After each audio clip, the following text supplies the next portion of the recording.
আপনি রাগের মাথায় ডিপার্টমেন্টের 4 জনকে গুলি করে মেরে দিয়েছেন। ওই 3টে কনস্টেবল আর ইন্সপেক্টর মারা না গেলে এই আমি গোবিন্দ বাইরে আসতাম কি করে? হ্যাঁ, সব প্রমাণ এসিপি শেষ করে দিয়েছে। এবার কেস খুব তাড়াতাড়ি শেষ হয়ে যাবে। চলো। জানি আমি করাপ্টেড পুলিশদের শাস্তি দেওয়ার জন্যই আপনি বুদ্ধি খাটিয়ে ইন্সপেক্টরের পিস্তল থেকে 3 জন কনস্টেবলকে আর আপনার নিজের পিস্তল থেকে ইন্সপেক্টরকে গুলি করেছেন। ব্রিলিয়েন্ট। কিন্তু আপনি যেসব পুলিশদের মেরেছেন তারা ডিউটিতে ছিল। ডিপার্টমেন্টের এনকোয়ারি রিপোর্ট তাই বলছে। I am suspending you for 6 months। Not out. Out তো এসিপি হয়েছে, আমি নই। এই ক্রিকেটে গোবিন্দকে কেউ আউট করতে পারবে না। চল বল কর, ছক্কা মারবো। মারবো ওদের, আমি মারবো। Anyway, thank you so much for suspending me sir. এই খাকি পোশাক যতদিন আমার শরীরে থাকবে ততদিন আমি কিছুই করতে পারবো না স্যার। 6 মাস যথেষ্ট। এই ইউনিফর্ম শরীরে আবার পরার আগে এই শহরের নটোরিয়াস ক্রিমিনালস, মার্ডারার্স আর নেই, সেই সুখবরটা আপনি তাড়াতাড়ি পাবেন স্যার। ওকে মিস্টার ঈশ্বর, শম্ভু মার্ডার কেসের সাথে আপনার কোনো সম্পর্ক নেই। The law believes you. I know. Good day sir.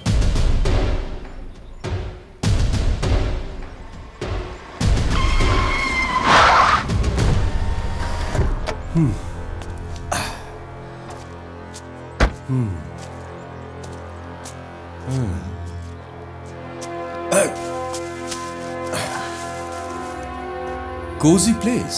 Munna, তোর সঙ্গে দেখা করতে এসিপি এসেছেন। উনি এখানে?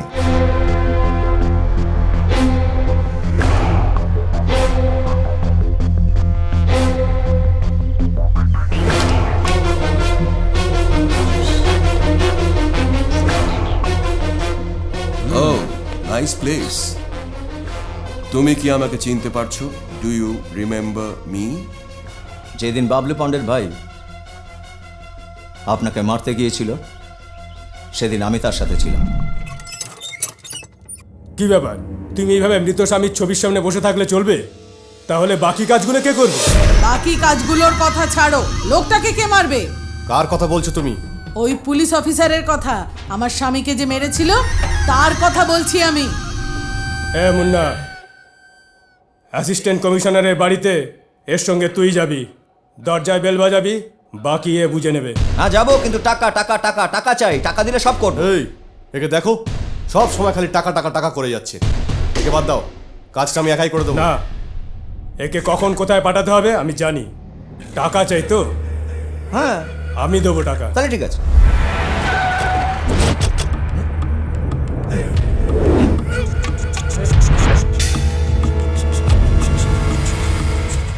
তুই বেল বাজা, আমি সাইডে আছি। তুমি বাজাও। দাঁড়া।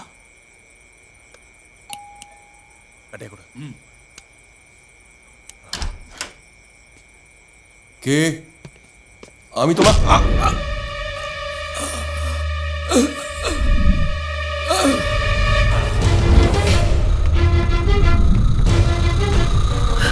গোবিন্দকে আমার শালা ছেড়ে দিয়েছিল বলে তুই ওকে গুলি করে মেরে ফেলেছিস, তাই না? তুই আমার শালার কাছে যা। ছেড়ে দাও, আমার দাদাকে ছেড়ে দাও। আমি অনুরোধ করছি, দাদাকে ছেড়ে দাও। আমি তোমাদের সামনে হাত জোড় করছি।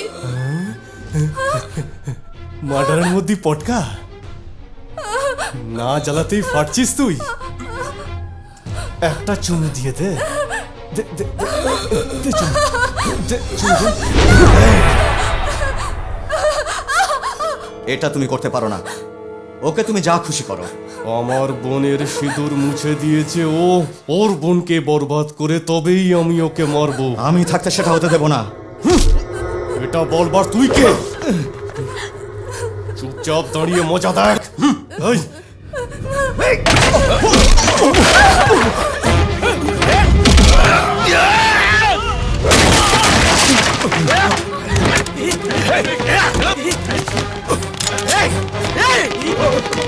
দাঁড়া বলছি, দাঁড়া। গুলি করবো। দাঁড়া, দাঁড়া।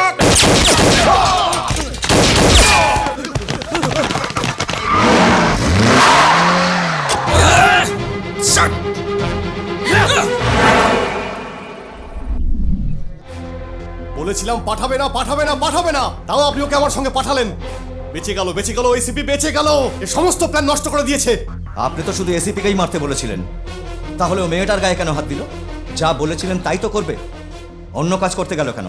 তোকে যা বলা হয়েছিল সেটা কেন করিসনি? তুই খালি টাকা পয়সা আমার বোনের গায়ে হাত তুলছিস?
আপনি পয়সা দিয়ে আমায় সাহায্য করেছেন আর খেতেও দিয়েছেন, তাই আপনাকে জ্যান্ত ছেড়ে দিচ্ছি।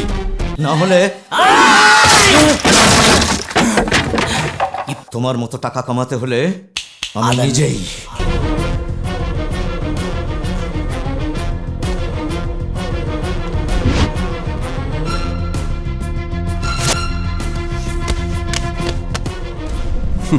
মনে পড়েছে, কোনো প্রমাণ ছাড়াই যখন তুমি শম্ভুকে খুন করতে পেরেছো, এমন অনেক কিছু তুমি করেছো, সেটা আমি ভালো করে জানি।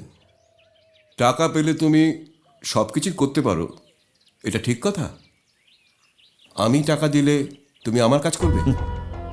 ব্যাপারটা হলো, একজন বড় স্ট্রিক্ট পুলিশ অফিসার এই ধরনের কাজ করার জন্য লোক খুঁজছে। এমনটাই ভাবছো না? কি করব, সিচুয়েশনটাই এমন। একজন বাজে পুলিশ অফিসারের জন্য একজন ভালো পুলিশ অফিসার যে আমার বন্ধু, তাকে আমি হারিয়েছি। আর সেদিনে আমি ঠিক করেছি কিছু বাজে লোককে আমি তোমার সাহায্য নিয়ে খতম করব। তুমি কি বলো?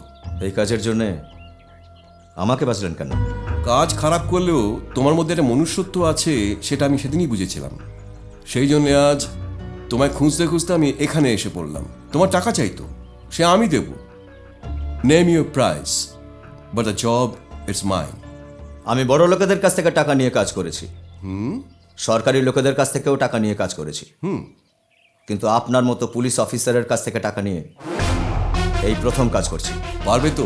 কোনো ব্যাপার না, আপনিও তো কারোর কাছ থেকে নিয়েছেন না, কাজ হয়ে যাবে। Good, very good. We will be in touch.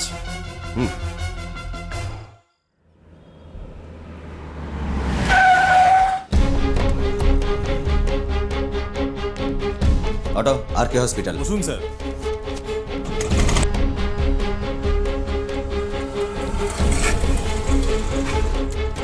একটু দাঁড়াও, আসছে। ঠিক আছে। নমস্কার ডাক্তারবাবু। কি ব্যাপার, টাকা এনেছেন? এনেছি ডাক্তারবাবু। দিন। নিন। ডাক্তারবাবু, ভর্তি আছে এখানে 6 মাস হয়ে গেল, কিন্তু তামান্নার ব্যাপারে আপনি তো কিচ্ছু বলছেন না। আমি কি ভগবান নাকি? আমি তো একজন ডাক্তার, ওকে কি ইচ্ছে করে রেখেছি এখানে?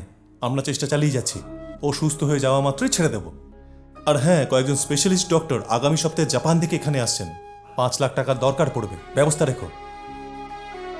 না পারলে বলে দাও, আমরা ওদের বারণ করে দেবো। টাকা যত লাগবে এনে দেবো ডাক্তারবাবু, যেভাবে হোক তামান্নাকে বাঁচাতেই হবে। ওই ডক্টরের হাতের ছোঁয়াতেই দেখবে সব কিছু ঠিক হয়ে যাবে। তুমি শুধু তাড়াতাড়ি টাকার ব্যবস্থা করো। আসছি ডাক্তারবাবু। এই যে শুনুন, প্রথম প্রথম যখন হসপিটালে আসতেন তখন তো গাইয়া লাগতো, এখন তো একেবারে সিনেমার হিরো হয়ে গেছেন। কি করেন আপনি? আপনার তাতে কি, টাকা চাই তো দেবো। ঠিক কথা, আপনি যা ইচ্ছা করেন তো আমার কি। 5,000 টাকা ছাড়ুন। এত টাকা লাগবে? দেখার কি আছে, শুধু আমার জন্য নয়, অনেক লোককে দিতে হয়। আপনার পেশেন্ট ভর্তি না? কত কাজ করতে হয় বলুন তো? স্পঞ্জ দিতে হয়, পাউডার দিতে হয়, ব্যান্ডেজ বাঁধতে হয়, নইলে পোকা ধরে যাবে, গন্ধ হয়ে যাবে। বন্ধ করে দেবো? না, না। হ্যাঁ, দিদি এখানে এসো তো। হ্যাঁ দাদা। এই দিদি কি করে জানেন? পেশেন্টের পটি পরিষ্কার করে, পটি, বুঝলেন? নমস্কার দিদি। নিজের মাল মতন দেখাশোনা করে আর টাকা চালে রাগ দেখাচ্ছে। আমার দরকার নেই এসব, দরকার নেই। ছাড়ুন, ছাড়ুন, ছাড়ুন, দরকার নেই। ধরুন, আরো দিন, আরো দিন। নিন আরো রাখুন। হ্যাঁ ঠিক আছে, এখন যান, সামনের সপ্তাহে আবার আসবেন। তামান্নাকে দেখবেন, হ্যাঁ হ্যাঁ। ওর খেয়াল রাখবেন দিদি। বাকিটা রেখে দাও।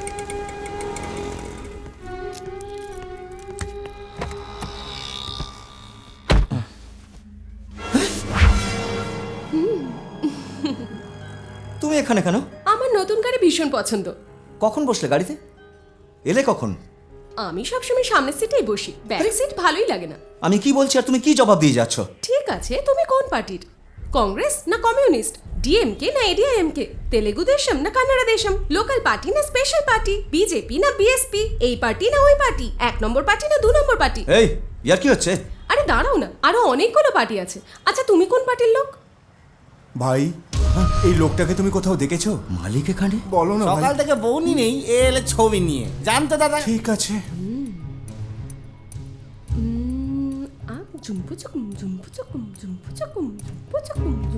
দেখুন, একে আপনি কোথাও দেখেছেন? আরে এ কি কোনো লিডার যে চিনবো? যান যান। আরে স্যার, এদিকে আসুন।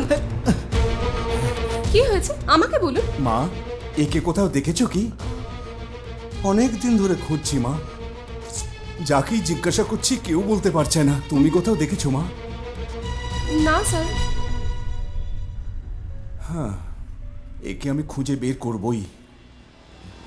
আচ্ছা স্যার, বলছিলাম কি, তুমি দেখেছো একে?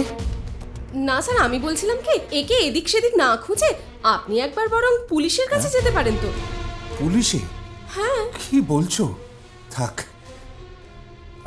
আমি খুঁজে নেবো ওকে।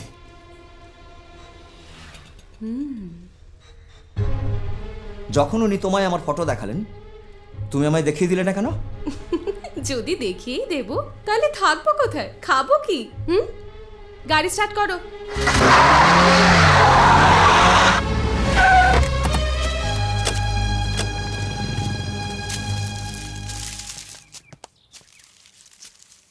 আরে ওই দাঁড়িয়ালা, আয় আয় আয় আয়, বাইরে আয়, দেখ ওদিকে, একবার সিনটা তো দেখ। হ্যাঁ মুন্না, আরে তোর এসব কি? বয়সে বড় তাই বলছি, এসব ঠিক নয়। কেন তুই এই লাইনে এসেছিস একটু ভেবে দেখ। হ্যাঁ, আরে এসব কি? হ্যাঁ, কি ব্যাপার? যাবার সময় তো আলাদা আলাদা গেছিলে, এলে দুজনে একসঙ্গে। একা একা কি কেউ প্রেম করতে চায়? দুজনে মিলেই তো প্রেম হয়। পাগলা পারি না।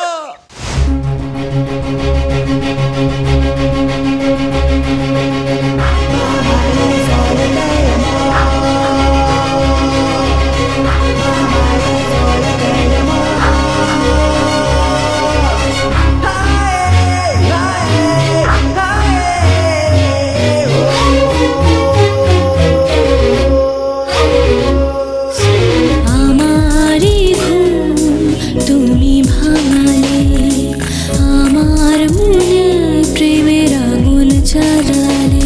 আমি তোমার হয়ে গেছি, তুমি আমার হয়ে গেছো। আমার যা কিছু সব তোমারই কিভাবে বুঝাই, এই যৌবনের আগুনকে কিভাবে সামলাই। আমারি ঘুম তুমি ভাঙালে, আমার মনে প্রেমের আগুন জ্বালালে।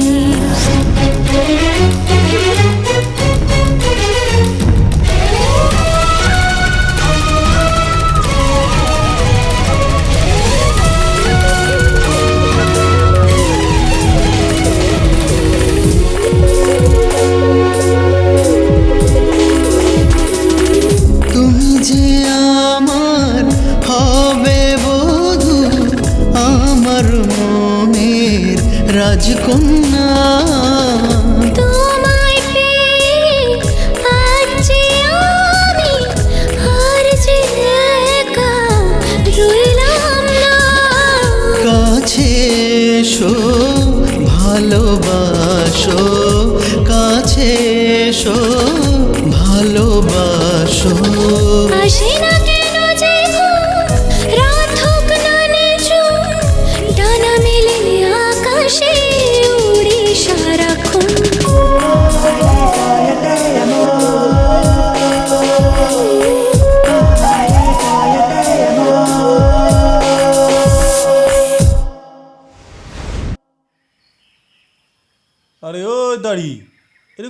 বসে আছিস কেন? তোকে একদম এরকম ভাল লাগে না মাইরি। আরে আমাকে দেখে কালো হলেও সুন্দর বলে বলতো, তাই? ওর ওপরে ভরসা করেই তো ওর পেছনে পেছনে ঘুরে বেড়াতাম আমি। এখন তো দল বদল করে অন্য দলে চলে গেছে ও। একজনেই এই অবস্থা, আরো থাকলে না জানি কি হতো আমার। আরে গুরু, তোর জীবনটাই বৃথা হয়ে গেছে। তোমার ভাইকে মেরে তার সমাধি বানিয়ে দিয়েছে। এরকম বারবার ফুল ছড়িয়ে পুজো করতে হবে? মুন্না তোমাদের কি দিয়েছে বলো তো? আমার স্বামীকেও মেরে দিল, একদিন তোমরাও সমাধি হবে। দিদি, তুমি ওকে নিয়ে যাও। এসো।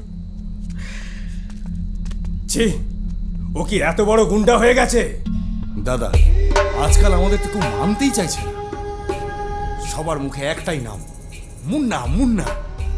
আমাদের তো কোনো ইজ্জতই রইল না। আর কি না, ও যত সব বড় বড় লোকেদের কাজ করে পয়সা কামাচ্ছে। আমি ছাড়বো না ওকে। আজ সন্ধ্যের মধ্যে ওর লাশ আপনার পায়ের তলায় না রাখি তো আমার নাম বীরু নয়। এই, যখন ও একা ছিল তখন ওর ক্ষমতা দেখেছি আমি। এখন তো ও বড় গুন্ডা। তুই একা যাবি না, ওকে একা কোথাও ডেকে আন, আমি ওকে উপরে পাঠিয়ে দেবো। এই, কেউ ওর ফোন নম্বর জানিস? কে? মুন্না, আমি বাবলু পান্ডে বলছি। আমার ভুল হয়ে গেছে মুন্না, ভুল হয়ে গেছে। তোর মতো ছেলেকে তাড়িয়ে আমি বড় ভুল করেছি। রে। আমার ভাই শম্ভুকে কারা মেরে দিয়েছে। তুই আমার ডান হাত ছিলি। তোকে তাড়িয়ে দেবার পর আমি বড় একা হয়ে গেছি। রে। তোকে কি করে বোঝাবো আমি কিছুতেই বুঝতে পারছি না। চিন্তা করলেই আমার খুব কষ্ট হয় রে। তুই ছাড়া আমার আর কে আছে রে? তুই কোথায় আছিস বল, ওখানে গিয়েই দেখা করব, আমরা কথা বলবো, সবকিছু ক্লিয়ার হয়ে যাবে। হাজার হোক আপনি আমার মালিক ছিলেন, আপনি কেন আমার কাছে আসবেন? আমি নিজেই যাচ্ছি। ঠিক আছে, শুধু বলুন কোথায় যাব। আমাদের পুরনো আড্ডায়। আসবে আসবে, আয় আয় আয় আয়।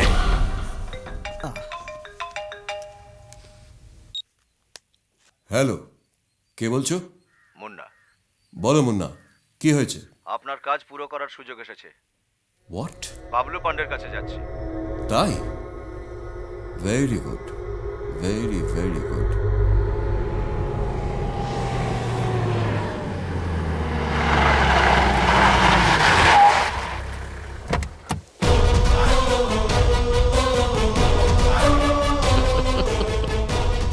মুন্না মুন্না, আমার ডাকে তুই চলে এলি?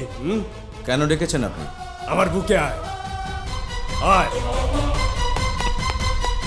মুন্না, পাগল তুই, পাগল মুন্না, পাগলই থাকবি রে। তুই একদম বদলাসনি রে। এই পান্ডেকে তুই এখনো চিনতে পারিসনি। একে ওকে মেরে উল্টো পাল্টা কাজকর্ম করে খুন খারাপি করে আজ আমি কত নাম করেছি এই শহরে। তুই জানিস তোকে আমার দরকার নেই, তোকে আর দরকার নেই, আমার আর দরকার নেই, তোকে আর দরকার নেই। তোকে দুনিয়া থেকে সরিয়ে দেবো বলেই তোকে এখানে ডেকেছি। আজ মেরেই ফেলবো তোকে। কিরে, আমার ভাইকে মেরে তুই আমার সামনে দাঁড়িয়ে আছিস, আমি তোকে ছেড়ে দেবো ভেবেছিস? হ্যাঁ, আমি তোকে কেটে ফেলবো। ওই ওদিকে দেখ।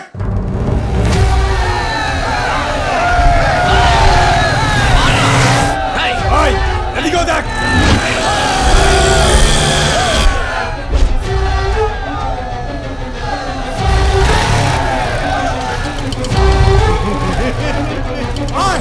সবাই ওকে কেটে টুকরো টুকরো করে ফেল। শেষ করে দাও ওকে।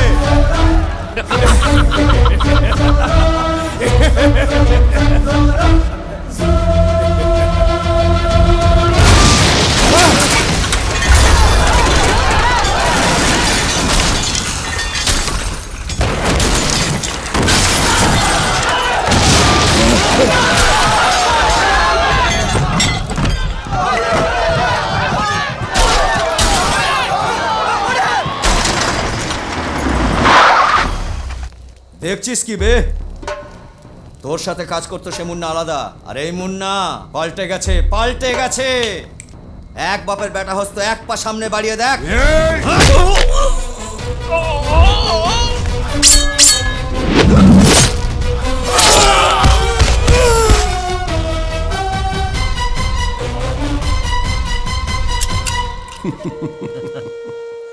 Finish, job done, done for the day. Very good. হ্যাঁ, যখন ওরা তোমাকে ফোন করে ডাকলো তখন তুমি কি করে বুঝতে পারলে যে ওরা তোমাকে মারার জন্য ডেকেছে? ভাইয়ের সমাধিবেদী বানিয়েই যখন আমায় ডেকে পাঠাচ্ছে, তখন ভালোবাসার জন্য কি? বুঝে গেছি স্রেফ টপকাবার জন্যই ডাকছে, তাই ওই শালাকেই টপকে দিলাম। Good, smart thinking, not bad. কিন্তু আপনি বোধহয় ভাবতেই পারেননি আমি একাই 100। সেটা আমি বুঝেছিলাম, তাই জন্যই তো আমি এসিপি। ইউ নো সামথিং, ওই বজ্জাত গুন্ডাগুলো কি ভাবে, কি করে, কিভাবে ট্র্যাপ করে, সমস্ত কিছু আমি জানি। আমি নিজে যদি ওকে মারতে চাইতাম তবে ঘরের বাইরে বেরোলেই ওকে মারতে পারতাম। হ্যাঁ, কিন্তু যখন আপনি ওকে মারার জন্য আমার সাহায্য চাইতে নিজে এলেন, সেই দিন থেকে আমি সুযোগের অপেক্ষায় ছিলাম। ওকে দেখুন না, ও নিজে আমাকে ফোন করে নিজের মরণ নিজেই ডেকে এনেছে। What a tragedy. আমি কিন্তু এই মার্ডার নিজের জন্য করিনি। হ্যাঁ। আপনি বলেছেন তাই করেছি। হ্যাঁ, রিয়েলি? টাকা দিন। হ্যাঁ, টাকা, always the money. Yeah, here it is, take it, it's years. এই মার্ডারের আপনিও 50% পার্টনার। ও, ভীষণ চালাক তুই। 50%। মিস্টার মুন্না, একটু দাঁড়াবেন আপনি। কি হয়েছে? চেনা অচেনা সূত্রে আপনি আমাকে বাঁচিয়েছেন আর এখানে থাকতে দিয়েছেন। আপনি কি কাজ করেন সেটা জানার অধিকার হয়তো আমার নেই, কিন্তু একটা প্রশ্নের উত্তর তো আপনাকে দিতেই হবে। তামান্না কে? তামান্না কে? তুমি কি ওকে সত্যিই চেনো না? এই নামে কাউকে তো চিনি না। চেনো না? চিনি না। সত্যি? বললাম না চিনি না। তাহলে এনাকেও নিশ্চয়ই চেনো না।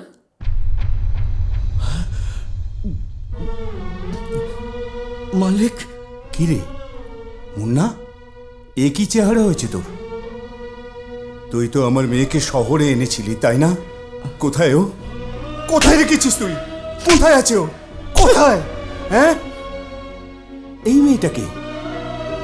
হ্যাঁ, এ বলছি তামান্না নামের কোনো মেয়েই নেই এখানে। আমার মেয়ে কোথায়? কি করেছিস তুই ওর বল? ওকে কি মেরে ফেলেছিস? না, তামান্না বেঁচে আছে। হ্যাঁ, কোথায় আছে ও?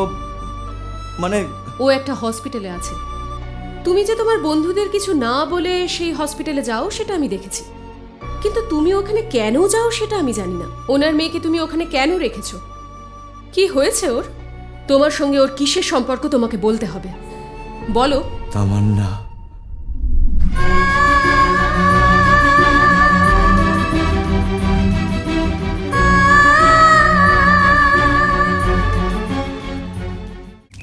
মুন্না, তোর এই দুঃখ আর দেখা যাচ্ছে না রে বাবা। 1 বছর হলো তোর বাবা মারা গেছে, এর মধ্যে তোর মাও চলে গেল। এই ছোট বয়সে তুই অনাথ হয়ে গেলি রে বাবা। আমার মা কোথাও যায়নি, ভগবানের কাছে গেছেন। ঠিক আছে, তোর মা নয় ভগবানের কাছে গেছে, কিন্তু তুই কার কাছে থাকবি? আমার সঙ্গে চল মুন্না, আমি তোকে কাজ দেবো। শুধু কাজই নয়, তোকে খেতেও দেবো আর আমার কাছেও রাখবো।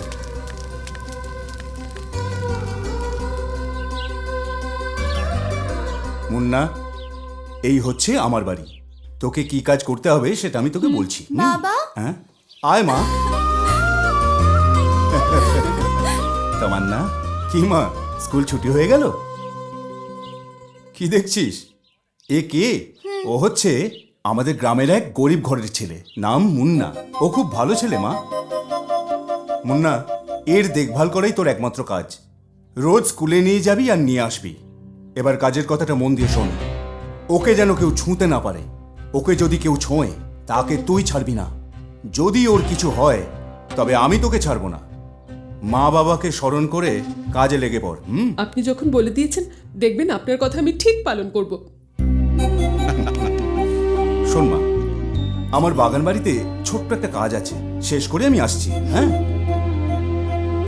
মুন্না, তুমি এখানেই থাকবে? হ্যাঁ, থাকবো। কেন, তোমার নিজের কোনো বাড়ি নেই? না, নেই। আমার মা তো মারা গেছে। তোমার মা নেই? আমারও মা নেই। আমার জন্মের পরেই মারা গেছে, আমি তাকে দেখিও নি। আজ থেকে তোমার সব দায়িত্ব আমার, তুমি চিন্তা করো না তামান্না। ঠিক তো?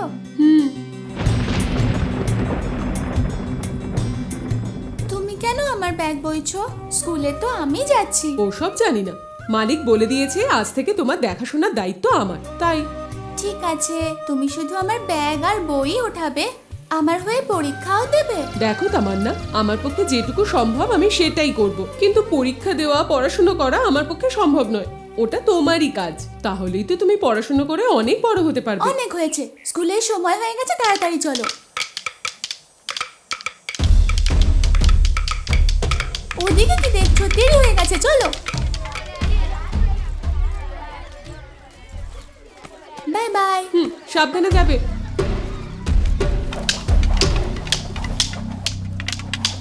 ওই লাঠি জোরে চালা, আরো জোরে চালা। ওই কি চাই তোর? এখানে এসেছিস কেন? আমিও ওদের মতন লাঠি চালানো শিখতে চাই। কেন লাঠি চালানো শিখতে চাস? আমি আমার মালিকের মেয়ে তামান্নার দেখভাল করি, ওকে কেউ বিরক্ত করলে আমি ওদের মারতে পারবো। ও তাই?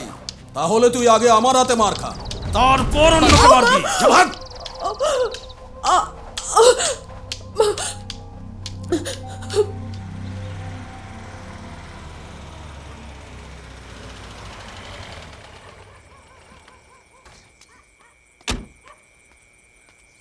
কিরে মুন্না, ঘুম আসছে না? না। ঠিক আছে, আমি রামুকে বলছি তোকে বালিশ এনে দিয়ে দেবে, তুই ওখানে শুয়ে পড়িস। তামান্না কি খেয়ে শুয়ে পড়েছে? হ্যাঁ, আপনি কি খেয়েছেন মালিক? তুই খেয়েছিস কি? না। কেন? আপনি না খেলে আমি কি করে খাই বলুন? মুন্না,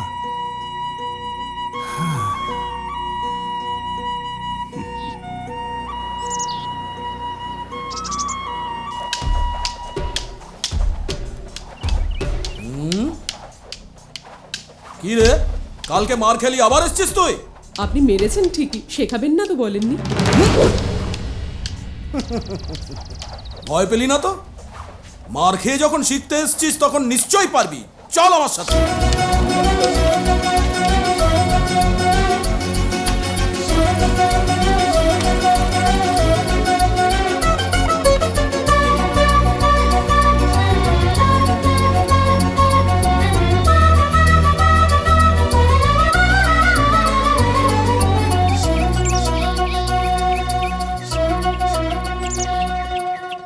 জানি না বাবা, কতদিন আর তুমি আমার সাথে এভাবে খেলা করে যাবে?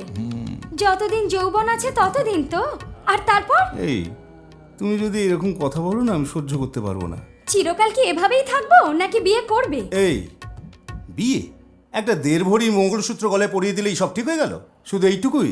শুধুমাত্র গাঁয়ের মেয়েরাই গলায় মঙ্গলসূত্র পরে, আর শহরের মেয়েদের তুমি দেখো বাড়িতে যখন থাকে আলমারির মধ্যে, আর বাইরে যাবার সময় ভ্যানিটি ব্যাগে লুকিয়ে রাখে। তোমায় আর এত কষ্ট করতে হবে না সোনা, সেই জন্যই তো আমি আমার সোনামণির জন্য হিরে দিয়ে তৈরি নেকলেস নিয়ে এসেছি। আর এটা থাকতে মঙ্গলসূত্রের কি প্রয়োজন? এটা আমার? সত্যি বলছো? যাকে মঙ্গলসূত্র পরিয়েছিলাম সে তো চলেই গেছে, সেই জন্য এটা আমি ভালোবেসে তোমার জন্য এনেছি। এটা তুমিই পরবে। হে মহারাজ, এইভাবে আমার হাত ধরে আমাকে অসম্মান করছে। ভদ্র মহোদয়, আপনারা সবাই থাকা সত্ত্বেও পঞ্চ পাণ্ডবের স্ত্রী দ্রৌপদীকে সবার সামনে অসম্মান করা হচ্ছে। আপনাদের লজ্জা করছে না? এই দ্রৌপদী, আজ থেকে তুই আর পাঞ্চাল রাজার কন্যা নোস, আর পঞ্চ পাণ্ডবের পত্নীও নোস। আজ থেকে তুই আমার দাসী। আর আমার যা ইচ্ছা তোর সাথে আমি তাই করব। ভাই দুঃশাসন, শুরু করো তোমার কাজ। খুলে নাও ওর শাড়ি। এ কেমন অন্যায়! আমাকে বাঁচানোর জন্য কি কেউ নেই? মুন্না, মুন্না, মুন্না নয়, মুন্না, আমাকে বাঁচাও। মুন্না, মুন্না, মুন্না। বাবা, কি মজা, কি মজা! ভালো হয়েছে। পালা এখান থেকে। নাটক করছো, নাটক করো, কিন্তু তামান্নার গায়ে আমার সামনে কেউ হাত দেবে না। এই হীরের হারটা পরে তোমাকে না দারুণ লাগছে। আর শোনো, যেদিনই তামান্নার বিয়ে হয়ে যাবে না, তুমি যা চাইবে তাই দেবো। রোজ যে তুমি আমার কাছে আসো, তোমার মেয়ে তোমাকে কিছু জিজ্ঞাসা করে না? এখন তো তেমন বড় হয়নি, মাত্র 12 বছর বয়স। সময়টা উড়ে যাবে ফুস করে।